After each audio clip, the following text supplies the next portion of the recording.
Broadcasting from beneath Keller Radio, the basement bunker here at Keller Radio. It's the fourth hour with Greg Belfrage, and really great to have you along.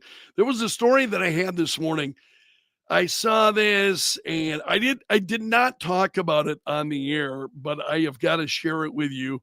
It is this is from South Dakota Searchlight.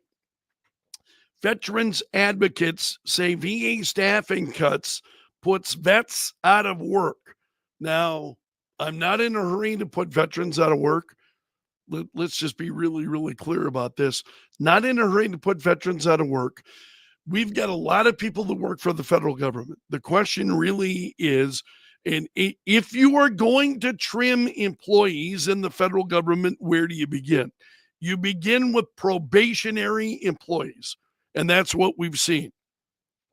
And so South Dakota Searchlight's got a story today, and you got veteran. Again, I want to be very, very careful here, and I want to be respectful of veterans. But I've got to say that we've got some of the things that they're saying is, wow. I mean, is really off the wall. And I'll get to it. You know, some of them are, and let's talk about Eugene Murphy. Great example. He said, "How are you going to treat my brothers and sisters like that? This is not right." I understand how he feels. You know, that kind of sentiment, I certainly understand. But again, I think we've got to keep in mind as we talk about this, these are probationary employees of the federal government, probationary employees. Do we understand what that means?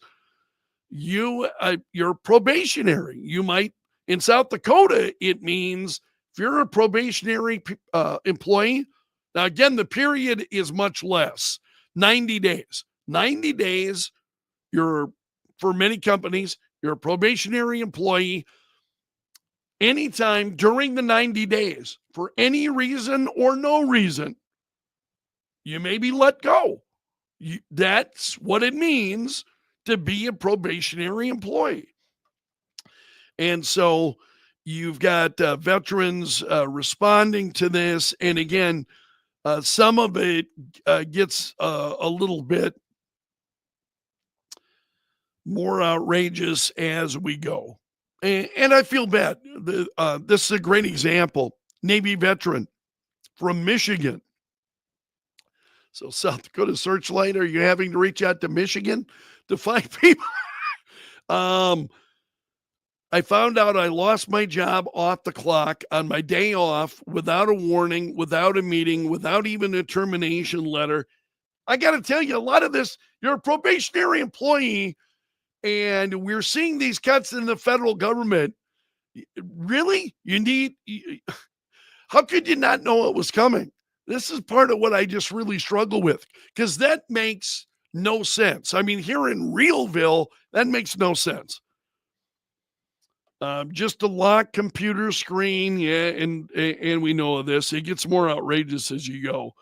And so Veterans Affairs Secretary Doug Collins said he intends to return the agency to 2019 staffing levels of around 398,000.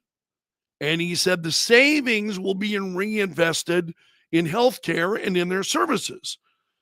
And he said, Collins is exactly right here. The federal government doesn't exist to employ people.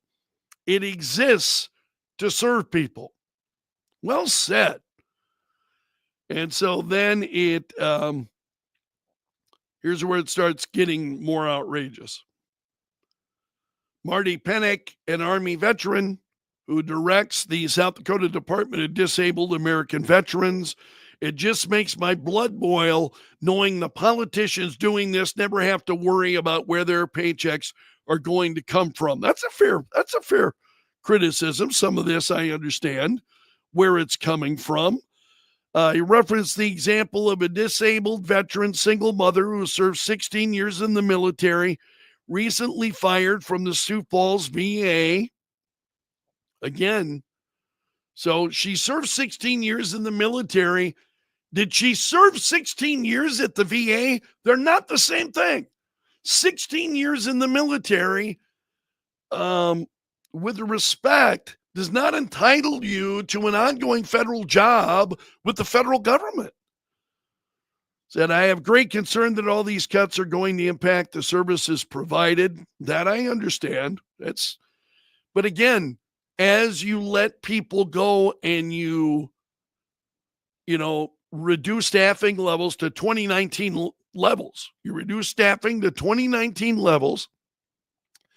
That doesn't mean you've reduced money then that's coming into the Veterans Administration. What it means is you've got those funds then that are available and able to go out to deliver services, right? There were protests, and here's where it starts getting pretty outrageous. Sheila and Donald Aker attended the protest. They're worried veterans' healthcare services will be negatively impacted. Donald served in Vietnam, did his duty, and that's right. And I want to make sure he gets what he deserves. I want to make sure that he receives the services because he certainly earned them. And she said, it's just not right. It's not right for people to have to struggle with an illness and wonder if their health care will be available. He was promised that. I think the country owes it to him. He said, here's where he gets crazy. And so again, those kinds of things many of us can relate to and understand. And we want to take care of our veterans. And if they're concerned about making, part of this, keep in mind, a lot of this is they want to stoke fear in people. Cutting the federal government is not going to be the worst thing that ever happened in your life. Now, there are those who will have you believe that we can't cut the federal government. You can't cut the size of federal government. And what are they doing? They're creating fear in all of these people. I don't know how things are going to turn out. Let's wait and see. So folks have reasonable concerns, but let's also admit that there are those who are out there stoking these fears big time. So then you get this Air Force veteran. She said, what's happening in D.C. is unbelievable. Her daughter was a federal employee fired by the Trump administration. So it wasn't even her, it's her daughter. There is such a disregard for a lot of people, she said, and they don't care. It's the Billionaires Boy Club out there. Rounds, Thune, Dusty Johnson are worthless. They sit up there and they turn their backs on South Dakota. Okay. Turning their backs on the state, right? Turning their backs on the state. I'm not going to be out there and waving the flag for. But come on. This is just. Step up and protect veterans' rights. They're doing a lot of things, but if you don't get. You don't get what you think you should. Again, this woman's not even a veteran. She's talking about her daughter who's a veteran. Man, we really have got to take a chill pill, man. Take a chill pill, calm down, stop, watching CNN and MSNBC and all the left-wing media and take a breath.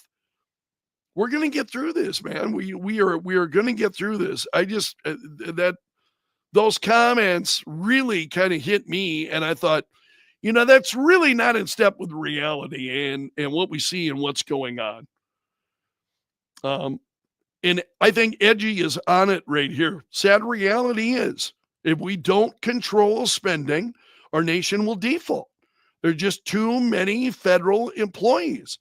Unfortunately, it's hard for me to take Searchlight seriously anymore, which is one of the reasons I don't promote their work very often, because South Dakota Searchlight. Oh man, go take a look at it. South Dakota Searchlight. Take a look at what they're. a lot of it is, much like my show, in that it's a local reaction to things that are happening on a federal level. Except at South Dakota Searchlight, it's a leftist reaction to things that are happening on the federal level. And it's one of the reasons why I really have a tough time with South Dakota Searchlight. And, again, um, it's a bit. I get it. Angie's making great points here. Angie, maybe you need to start hosting. Let's find the most disgruntled people to rant about this topic. Yeah, it's absolutely crazy. So Kathy is saying federal workers should be able to justify their value at the job, just like any private sector employee. They should be able to, we should be able to see what they do. Yeah, Melissa, don't waste your time. I'm searching for every day. I'm searching for local events, and there's a pretty high threshold for local events to warrant discussion on the show most days, because federal events, things that are happening at the national level, national events are overshadowing local events. I'm not saying local events are not important, but I've got 3 hours every day. So I got 3 hours each day. What are we going to wind up talking about? And sometimes I look at local events and again, I'm not saying they're not important, but the issue that we wind up talking about, why I want to make sure that you hear those, that you're aware of them, so that, bring them to your attention. If nothing else, I don't expect you to agree with me. I want to apologize to Misty, who had called earlier today, and she sometimes, and this will happen, and it's just and I'm blaming myself. I'm not blaming you. It takes a little bit of time, I think, as I begin a segment, for callers to understand what it is I'm saying and where I'm going, and also to discern what I'm not saying.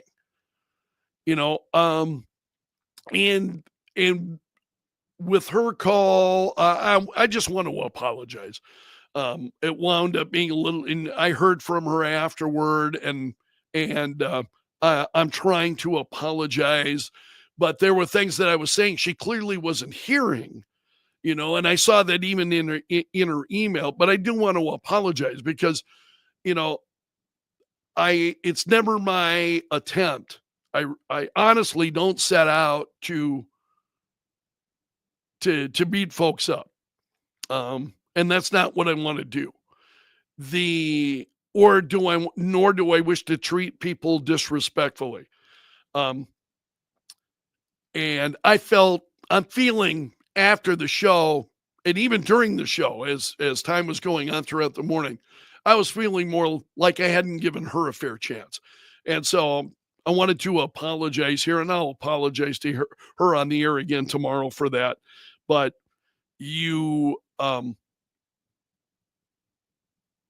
sometimes even though I may ask, questions pretty quickly right off the gate, I'm trying to get folks into the conversation. As the conversation goes on, and the phone lines, generally what happens, I may get, very, very rare that I just get a deluge of phone calls starting at the beginning of the segment and continue. That is pretty rare. That used to happen once in a while, very, very rare that happens. It really, phone calls are hard to come by. So I value those folks that call. One of the issues I'm having right now is without a call screener in place, there's nobody there to help direct them in a way that they understand what I'm trying to get to, right? My call screener knows. And so until we get one, when I jump to the phones, the very first call, again, regular listener, and I appreciate what he was saying. He wasn't anywhere near the mark of the conversation I was trying to have and what I was trying to get to. Um, and that happens. That's just a reality in not having a screener there. And what it points to is the important, for me, it's really illustrated the importance of a call screener. What it means for you is that the program is better. The program's going to be more focused. It's going to make more sense. It's not going to be hopscotching around. You're going to have people who are calling and a call screener who will listen to what they've got to say and say, you know what, nobody has made that point. Lead with that point because nobody has made that yet. And then from the perspective of the listener, you wind up hearing more things and more opinions and ideas than you otherwise would. So when you have an effective call screener, and I'm getting very close to making a hire. When you have an effective call screener, it really adds to the program. It just makes the program sparkle more than it otherwise does when I am just, taking calls unscreened, putting them on the air. I hate doing that. I don't like doing it. Now I'm on a delay, so if somebody just decides to go off the deep end, I've got 8 seconds to put an end to that. And I can delete that. And there are sometimes folks say things that you never hear over the air. But I really don't like doing it. And I'm hoping to have a call screener back in place soon. So I want to explain that. That's, as I'm getting into these topics and trying to get your opinion, having a call screener, I think, is going to help you guys, and especially those who call, because one of the things I see is, phone lines start ringing, and I've got a call. I'm the only guy there. I'm running the board. I'm running the phones. I'm the only person there. And I see other phone lines are ringing. Nothing I can do but let them ring. And our system, after a certain period of time, will hang up on the call.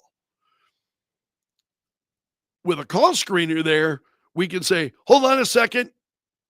I'll be right back. Boom, put them on hold. Take the next call. Get that person on the line. Maybe that call goes really fast. Boom. Okay, hold on. Get them on the air. Get to the next calls. Having a call screener just makes life so much easier. I think when you're hosting, when you're trying to elicit listener response like I do, because I love your response. I really appreciate your response, even if we disagree. You and I don't have to agree on everything, and I want you to understand that and feel confident in that. And one of the reasons I wanted to apologize to Misty is I clearly made her feel like I was belittling her, and I had no intention of doing so. Because I recognize Misty as a longtime regular caller. And in fact, I pointed her out a number of other times. Read her emails. I appreciate folks like that. I really do. So I think what happens for me is I feel like the wheels are spinning. Okay. Here's the conversation. This is the conversation I want to have. This is the conversation that listeners are having. And it's like, no, over here. This is where I'm at. This is what I'm talking about. And I can get frustrated. Admittedly, I get frustrated. And again, part of that frustration is because I'm in there and I'm doing everything by myself at the moment. There's no national talk show that you call into where the calls are not screened, where they do not go through and they do not take every call. I'm trying to take as many calls as I can, even if they're off the wall. I'm trying to take as many calls as I can. So things just this morning, I was having a really difficult time setting the table for the conversation that I wanted to have. So, enough apologies and but I want you, especially you, because you're an insider, man. You're an insider. You're part of the club. I want you to understand what happens at times like that. And what I'm doing is fighting to have the conversation that I meant to have in the first place. That's what I'm trying to do. I'm out to have that conversation. And I sometimes have folks call, they are nowhere. I mean, even near what I'm talking about. They just wanted to talk about this and they're going to call me. I'm sorry, that doesn't get you on the program. It just doesn't. You know, I've got to be focused on those who are not calling. I've got to be focused on the listener in their car, at home, whatever they're doing. Those are the people that I'm thinking about every morning. And as a caller, you're thinking about, as you should be, right? That's not, my focus is not your focus, nor should it be, right? Your focus is on sharing your point of view, answering the question that I've asked you. That's your focus, and that's what it should be. But mine is oftentimes much different. And I may be trying to have a different conversation than the one the callers are trying to have. And sometimes I will just relent, because sometimes I will go, well, you know what? These folks are making some great points. And I've done this, where you just make, you call an audible on the line of scrimmage. It's like, yeah, this thing's, sometimes the show takes on a life of its own and it's going in a different direction. Just let it go. Sometimes just let it go, because, and that winds up being better than what I may have actually had in my head, So you let it go, you kind of roll with the punches and you see where it goes. That happens really rarely. I mean, rarely that folks, and again, they got certain things on their mind. I get it. Sometimes maybe it's something that I missed. And I appreciate that when folks, what about this? So it's like being, I don't want to elevate what I do too much. But it's kind of like doing a piece of artwork and you got people participating and you're making this, and you never know what it will be until you're done, right? It's never until the end of the segment that I go, yeah, hey, that was pretty good. Hey, that was a pretty good segment. Because we were connecting, we were interacting, we were bouncing off of each other. That happened in the last segment of the show this morning. I was talking about these Waymo devices. Would you get in one of the Waymo, if you're not familiar with it? It's driverless. It's an automated like taxi. So you get in this Waymo, it's automated taxi. And so we were talking about that. Man, phone calls start rolling in, lots of great opinions. And it wound up, when I got done with that segment, I'm like, wow, that was great. Not because of me, because of what listeners were bringing to the table. That's what I'm always looking for. I'm always hoping that you're going to say something that's going to inspire me. It's going to inspire a thought. Going to, boom. And then when I maybe say something, I'm feeling inspired. Other listeners, same thing. They get inspired then by what's going on. It's the beauty of what I do. And some days it really clicks. Some days it don't. I mean, it's just the way it is.